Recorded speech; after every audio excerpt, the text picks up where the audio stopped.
আর একটা ঘটনা আপনাদের সকলকে বলি। বালুরঘাটের সাংসদের নাম কি? সুকান্ত মজুমদার।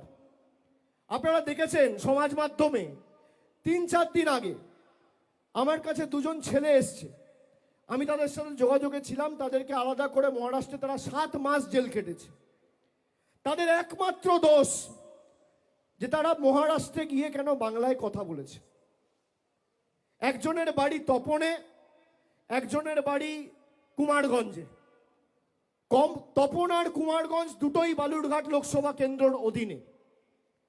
একজনের নাম অসিত সরকার আর একজনের নাম গৌতম বর্মন। গৌতম বর্মন কি করে জানেন? গৌতম বর্মন বিজেপির বুথের সভাপতি।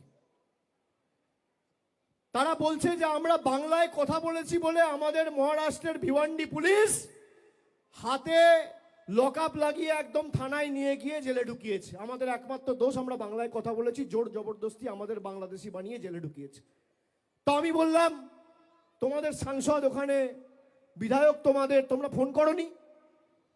বলছে দাদা কষ্টের কথা কি বলবো। বউকে ফোন করে বললাম, বউ গিয়ে সুকান্ত মজুমদারের সাথে কথা বলে পায়ে ধরে হাউমাউ করে কাঁদলো। একটা ফোন পর্যন্ত করেনি, বলছে জেলে গেছে যাক। আরে মহারাষ্ট্রের সরকার বিজেপির, বালুরঘাটের সাংসদ বিজেপির, দুজনে সহকর্মী। একটা ফোন করে আপনি বলতে পারেন না যে আমার এলাকার একটা মানুষকে অন্যায়ভাবে বাংলাদেশি বলে আখ্যায়িত করে জেলে ঢুকিয়েছেন, এটা আমরা মানব না, তাকে ছাড়ুন। এইটুকু বিবেক, এইটুকু আত্মসম্মান বোধ, এইটুকু সচেতনতা বাংলার প্রতি ভালোবাসা যার নেই, তারা আর যাই হোক কোনোদিন বাংলাকে ভালোবাসতে পারে না।